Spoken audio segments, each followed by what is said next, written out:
who you're installing meters from. It is free. But this is raising another question from another angle. How are we going to deal with all of this? And next couple of days, um, would this directive be adhered to by the discos, by the gencos, by the transcos, all their names put together? We just look forward to see how this plays out in the next couple of days, because it seemed like the federal government want to take away food from their mouths in another dimension. But I have all of that cooked up package for you on the show this afternoon. We're going to be looking into, but let's begin from what happened on the stock exchange market for the entire year of 2025 ended, as we're beginning to get update of a total package of what happened in ministries, departments, and agencies for the outgone year 2025. We'll begin. Let's see the profit that was made, the losses that was made on that of the NGX. Now, Nigeria's equity market recorded a historic performance in the outgone year 2025, as total transactions rose sharply to 11.92 trillion naira, driven by the resurgence of foreign portfolio participation.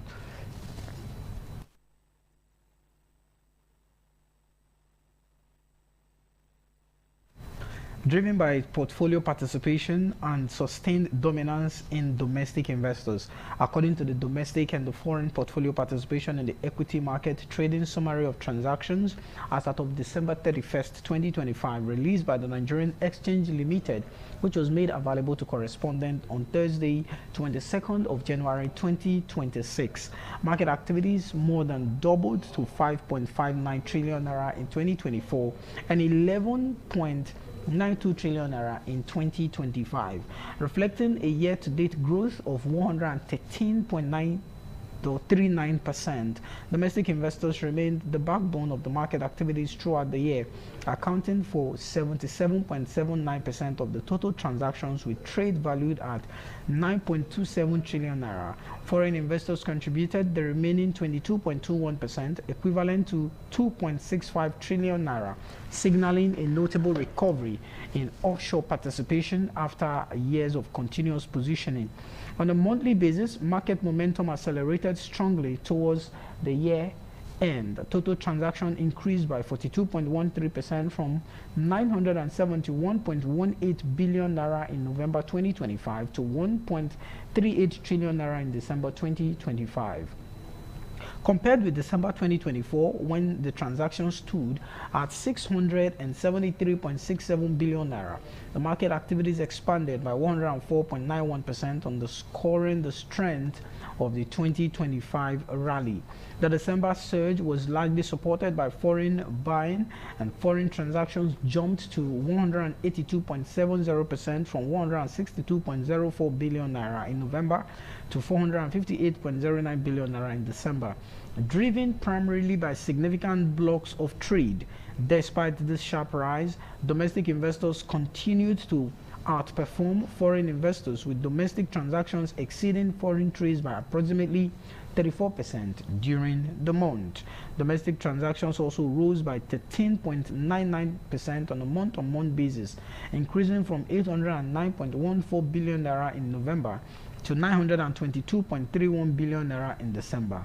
A closer look at domestic participation shows that institutional investors maintained a clear lead over retail investors. Institutional trade increased by 13.63% from 531.21 billion naira to 603.62 billion naira, while retail transactions grew by 14.67% from 277.93 billion naira to 318.69 billion naira. Overall, institutional investors outperformed the retail investors by about 30%, highlighting the growing influence of large capital pools in the market. Historical data also formed the reinformance and reinforces of the structural shift in Nigeria's equity market. Over the past 19 years, domestic transactions expanded by 160.82%, rising from 3.56 trillion naira in the year 2007 to 9.27 trillion naira in 2025. Foreign transactions grew faster, increasing at 329.87% from 615.6 billion naira to 2.65 trillion naira over the same period. However, domestic transactions of investors have consistently remained a market leadership, accounting for nearly 78% of the total transactions in the year 2025. The overall sharp rise in the domestic and foreign participation pushed the total market transaction to the highest level in nearly 2 decades. The combination of a strong local investors' confidence and renewed foreign interest position and Nigeria's stock market as one of its most active in recent history, although the sustainability of foreign inflows beyond episodic block trade remains a key issue for market watchers on the floor of the NGX. Okay, what a good performance that was made or through the year 2025 according to the report released by the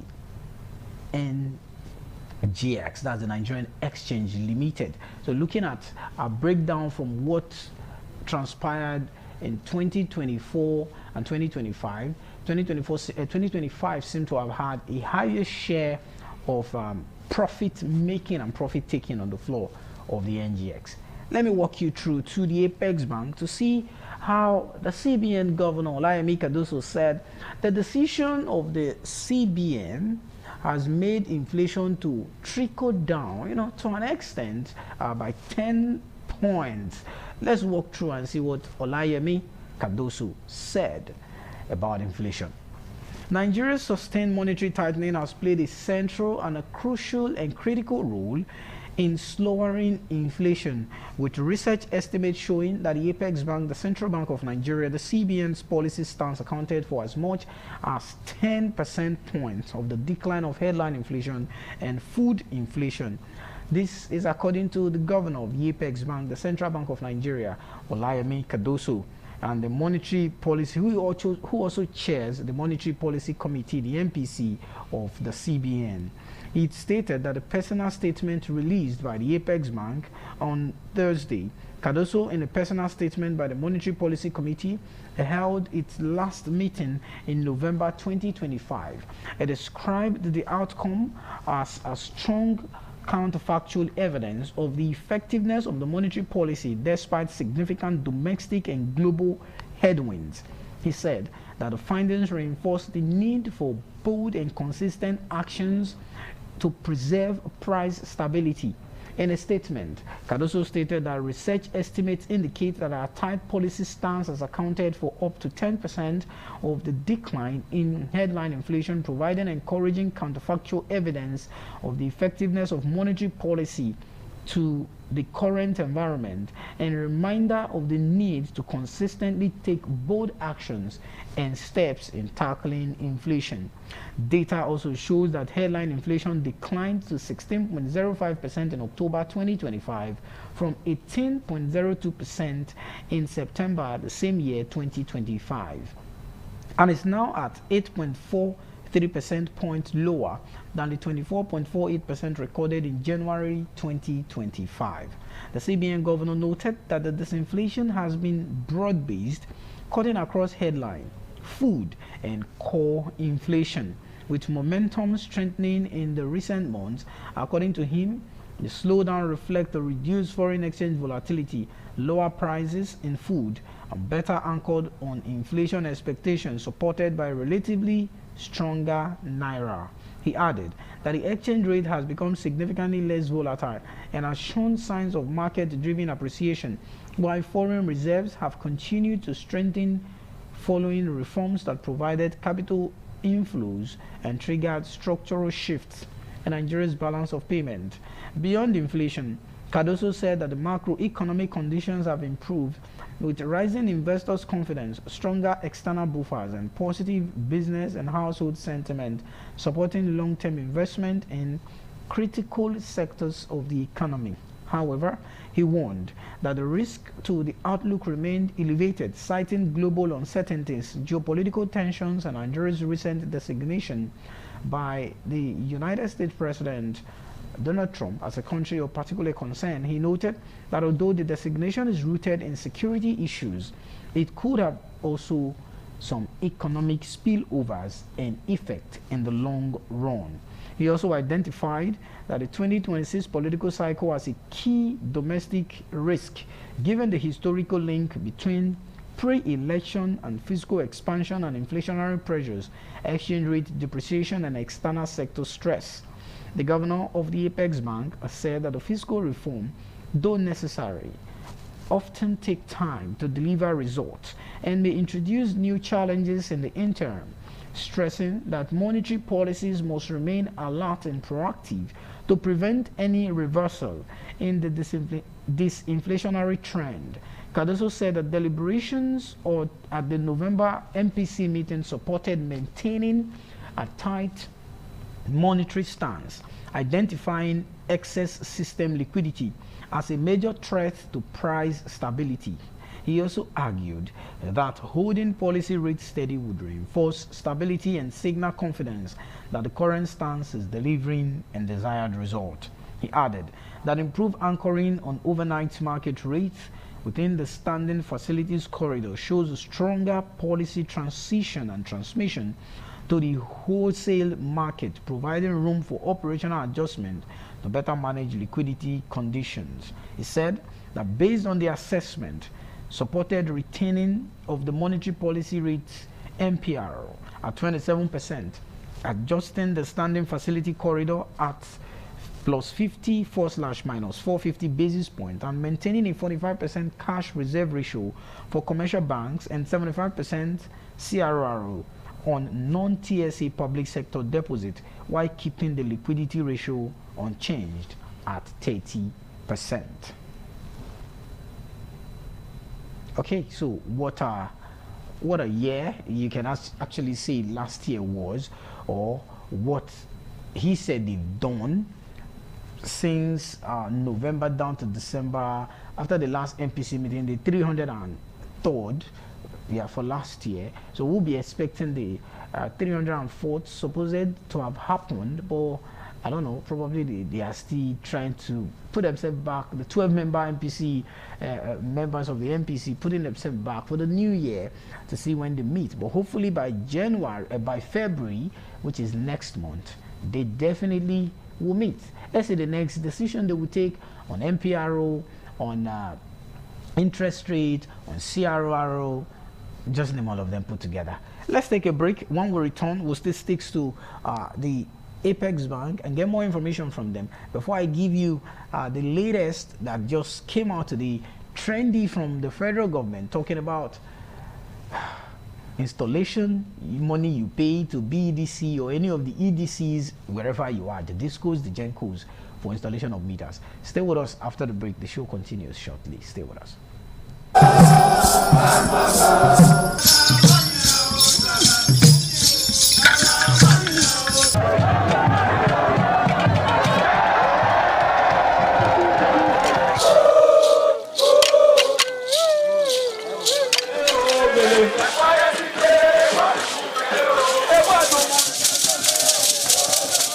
This is Aqua Game, a popular game in Africa played by our ancestors to entertain themselves after each day of farming.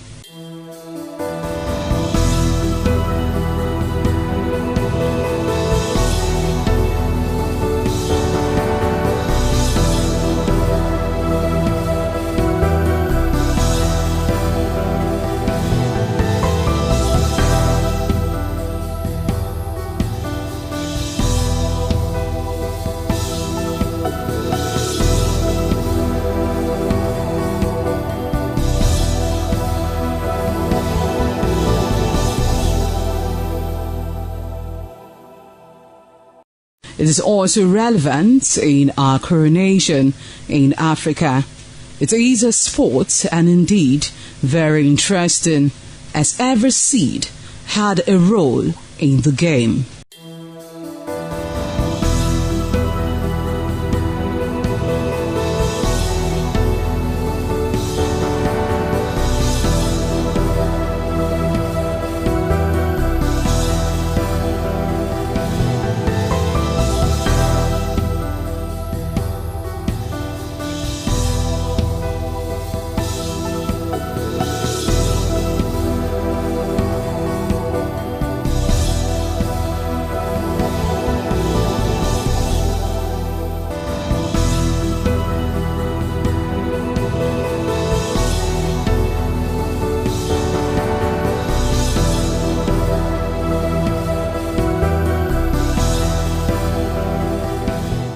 Playtime is 45 minutes per set. There is no age limit as long as you can spin Akwa seed. Ayo or Akwa game, known as the game of intellectual.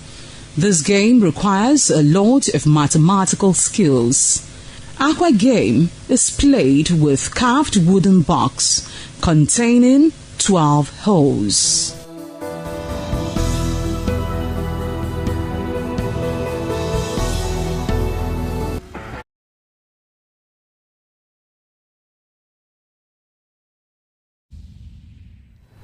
Thank you so much for staying with us. Let's look at Treasury bill market and what is happening for the tenors of the Treasury bill that is up for sale by the federal government. Now, the Central Bank of Nigeria has recorded an oversubscription rate of about 199% of its Nigerian Treasury bill market auction, which was done on Wednesday, 21st of January 2026.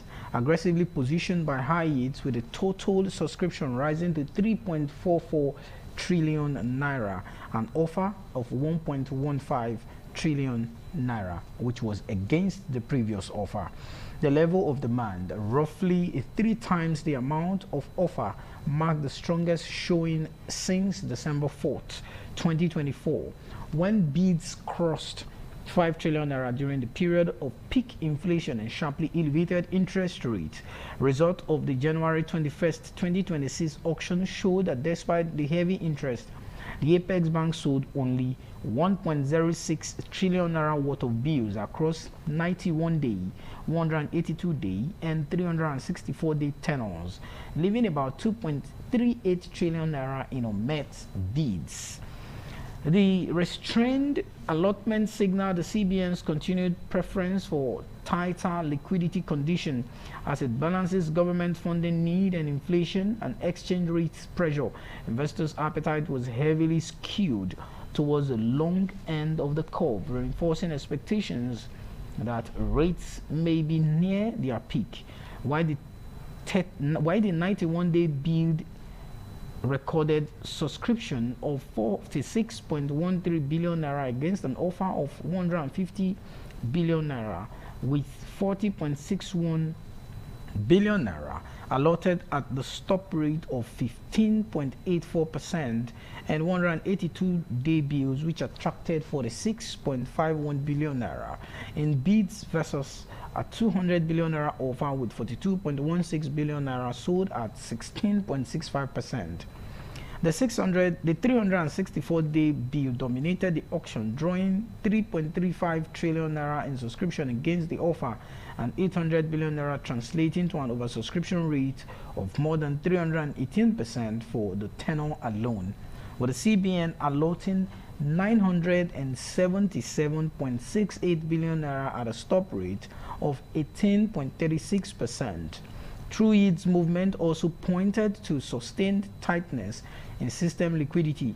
The 91-day true yield rose to 16.50%, while the 182-day increased to 18.17% from 17.99% at the previous auction.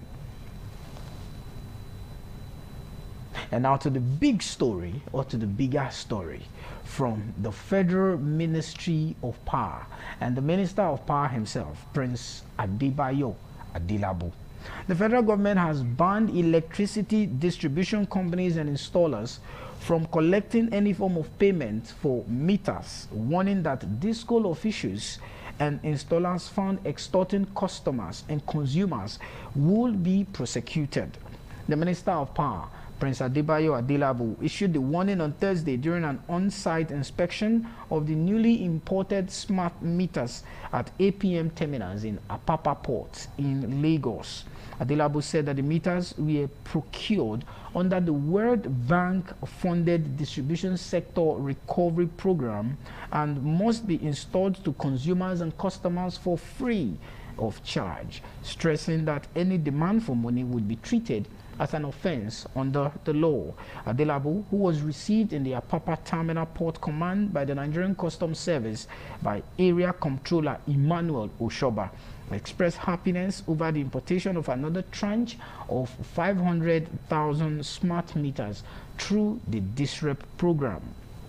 He said that the meters would be given to electricity consumers regardless of the band that they belong to.